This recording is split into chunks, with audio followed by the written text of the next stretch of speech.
What's up, everybody? Welcome back to another video here on the YouTube channel. If this is your first video, we do a whole lot of LS Swap S10 stuff. We do drag racing, occasionally some street racing, and we mount some headers during a burnout challenge. Before we get started, go ahead and subscribe so you don't miss any of this action that we got going on here. And if you're a returning subscriber, this is a video that if you're LS swapping your S10, this video is probably going to interest you. So in today's LS Swap S10 tips and tricks video, we're going to talk about a couple little tips and tricks to get this engine into your truck or your Blazer without a whole lot of fabrication, and a couple things that some people may not know about. We're going to go over that, and maybe these tips and tricks will help you out, make your swap a little bit easier and less of a headache, because it was a pain in the butt for me. And to make it easier on you guys, I will offer my advice as best I can, and hopefully you don't go through as much trouble as I went through. Two engines. So let's get started. The first thing that we're going to do is LS swap this minivan. I'm completely kidding. No, but the first suggestion that I have, you're wanting to put an LS motor into your S10 Blazer and you are running the truck accessories, the truck water pump and all that. If you're running the truck water pump with the stock 4.3 S10 radiator with the outlet on the driver's side, this little trick right here will go a long way. I took my water pump off the truck. I cut the neck of it, because on the stock water pump it comes up and it comes out this way, and it's really hard to get a good cold air intake set up and a good upper radiator hose set up that doesn't go around the intake like this picture here. But you'll cut that off and make it straight. It'll be about that much. You'll have a couple inches, enough to get a clamp on and your hose on, and then you'll take a 1.25 inch radiator hose. This section is from a Silverado, and the rest of it is from an S10, a 4.3 S10.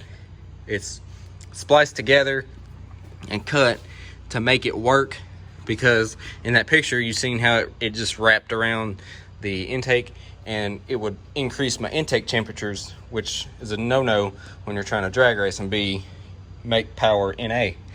But this is part of the 4.3 S10 radiator hose, along with the section under here, and then there's a fitting in there. It's just a straight through fitting, and there's a fitting in there that's just straight through, and then it comes around and goes into the radiator. Now when you do this, you want to be careful.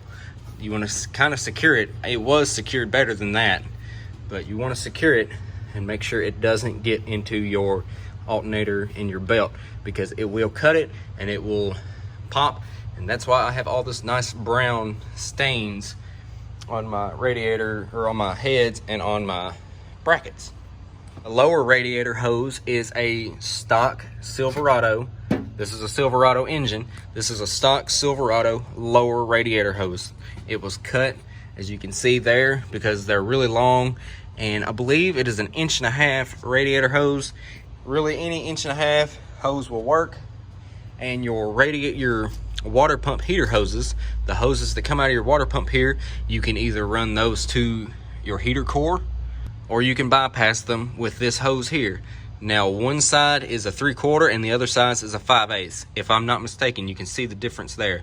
You can get these on Amazon or eBay for like $8, and they save you from having to run all this, and it cleans your engine bay up. Tip number 2, when you are doing your cold air intake, you want to kind of keep it away from your headers, as this picture here was. You want to run it either to either side. It's best, like I said, if you're running the truck accessory drive and the stock S10 radiator, it's best if you relocate your battery to the bed. That way you can run your intake tube from the throttle body, get a 90, and get a regular cold air intake. This is a 4-inch piece of pipe that came off of a semi-truck, and run it over into this corner here. Tip number 3, if you are going to keep your factory radiator support and your stock S10 radiator, you can. It will cool a 5.3 or 4.8, and I'm even pretty sure to cool a 6 liter. I have a hefty cam in this thing, so you would expect it to run kind of hot, but it does fantastic even in the hot summer days. You can cut into your radiator core support all the way down. You'll have to do it however you see that is possible, but I have cut and kind of hacked it up a little bit, enough to get the radiator to fit into there and be, I guess you want to say, out of the way. And also I am running a dual electric fan from a 98 and up Dodge Intrepid. They work perfect. They are pullers. They pull air through and they just force it back that way, and it kind of helps even dissipating some of the heat from the headers.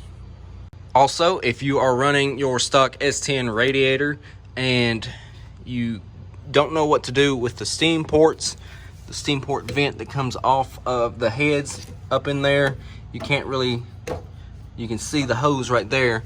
You can either run it into your heater hose, or you can drill and tap into your water pump there. Focus in on me. Drill and tap into your water pump and put it there. If you do that, make sure your water pump is off of the vehicle and flush it out very well, because you don't want any metal shavings into your cooling system. If you're trying to run your stock plug wires and you're noticing an issue with it hitting your headers or your steering arm, you can go on to Speed Engineering and you can get these nice bent, if I can get it out, plug wires that allows a little bit of clearance compared to your factory plug wire, which is just straight. It allows you to, you know, get it in there and keep your wire out of the way and not be burned. And these little sleeves, they help a lot too. Only reason I'm running these is because I run nitrous in it. It likes to get hot. But these are a nice little upgrade for keeping your plug wires in check. I've had these for over a year and a half and have no problem out of them. And I've changed plugs, I don't know how many times. You look back through there, you can see that you have plenty of clearance with all of the plugs and all of the wires. Apparently I have some wire loom back there that is melted. And over here, you have plenty of clearance as well. So that is a plus for those wires. Next up is the GM Muscle Car Oil Pan. It comes with the pan, the windage tray, the gasket, and the pickup, a new pickup tube and a dipstick. There might be more. I'll include a picture here so you can see what I'm talking about. But when you get that put on, it does not hang below the cross member hardly at all. You can see it there, and up there you have plenty of clearance where it would set in the frame. I've got about 1 inch of clearance all the way around. So the GM Muscle Car Oil Pan is a very good investment for these swaps. I'm currently running long tube headers. They are Hedman by Hustler, part number 49506. I think there's a set on eBay right now for like $550. That is the only set that I've ever seen other than mine. I bought them secondhand. They go in one tube at a time, except for the rear tube. They go in together. You can see there's no break in them where the bolt goes, but there's a break, and there is a break. So the front, this primary and this primary go in separate. It makes life a lot easier. And over here is the kind of the opposite. The back one has the brake in it. You can see it there above the bolt. And that one has the brake in it by the dipstick. And then the front ones, they are together. So the rear two go in one at a time, and then the front two go in as a pair. Now I've said this before, but Stainless Works offers some 1 7/8". These are 1 3/4", but they offer some 1 7/8 headers. They're one solid piece. You can't put them in one tube at a time. I guess you could if you cut them and re-welded them, but why would you hack up a brand new set of 16, 13, 14, however much they are, dollar headers? There's nothing wrong with shorties. The only reason I went to long tubes is I got a good deal on them from my buddy Mike, the black Turbo Sonoma, which is why I bought them. And I was going to run nitrous, and I was kind of skeptical about running nitrous with those shorties. I know a lot of people do it, but I just got a good deal on some long tubes. The heater box. This is a non-AC heater box. I'm pretty sure the early 94s, the 94 S10s, they had these, and also Canadian S10s also had these, because I mean, what Canadian needs AC? I'm just kidding. But you should be able to find these on eBay. I bought that one from a local guy. I looked up and got a good deal on it. I rewired my relays and I rewired all that to work. I really don't know how to explain how I did it, but it's got a main power source here off my block. It comes straight from the battery. It runs around to a fuse and goes straight to the blower motor and all that harness. I really wish somebody had told me this tip trick whenever I was doing this, but if you're doing the engine and the transmission together, connected, tweak your cab. You can loosen the body mounts and roll the cab up, or cut the fins off of the transmission, and it is so much more helpful. Look at this fool.